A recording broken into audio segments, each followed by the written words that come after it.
नमस्कार बंधुगण मु दीप्ति आपण को मोर चैनल दीप्ति किचन को स्वागत करुच्ची। आज मु आपण कार्तिक व्रत उपलक्षे गोटे सात्विक भोजन रेसिपी नहीं आसी हेउची हबिष डालमा। कार्तिक मासरे आमे माने आमिष खाई न थाउ। कार्तिक व्रत पालन करथवा हबिशाली माने एही डालमा प्रस्तुत करी खाई थांती। एही डालमा रे हळदी पड़े नाही किंबा छुंक दिया जाय नाही। एहा खाइबा को बहुत टेस्टी लागे। एबे आसंदु बनेबा हबिष डालमा।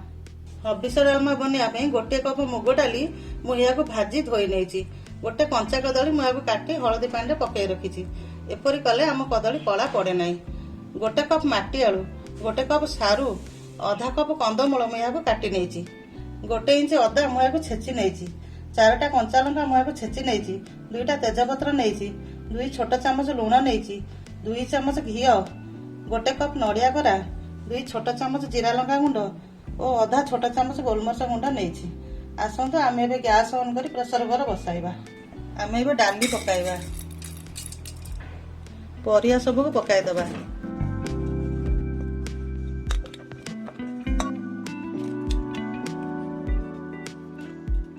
आम ए पानी दबा। आम डाली और परिवा ठारू 2 इंच ऊपर को पानी दबा। एबे आमे तेजपत्र पकाइबा, कंचा लंका पकाइबा, अदा छेचा पकाइबा, लुण पकाइबा, नड़िया कोरा पकाइबा। प्रेसर कुकर बंद करिबा।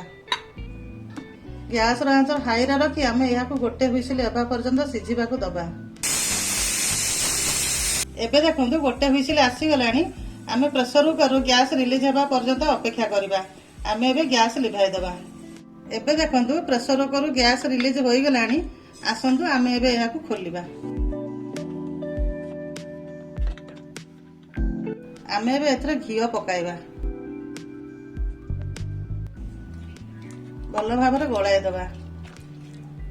देखंतु आम डाली और परिबा समान भाव में सिझी जाइछि। आमे एबे एथरे जीरा लंका गुंड पकाइबा, गोलमरिच गुंड पकाइबा, भलरे मिसाई दबा। एथर प्रस्तुत हो गला आपणकर हबिष डालमा।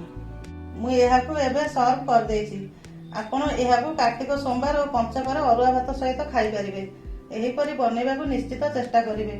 आपनको जदि रेसिपीटी भल लागिला ताहले एहाकु लाइक, शेयर और मोर चैनल दीप्तिस किचन को निश्चय सब्सक्राइब करिवे। जय जगन्नाथ।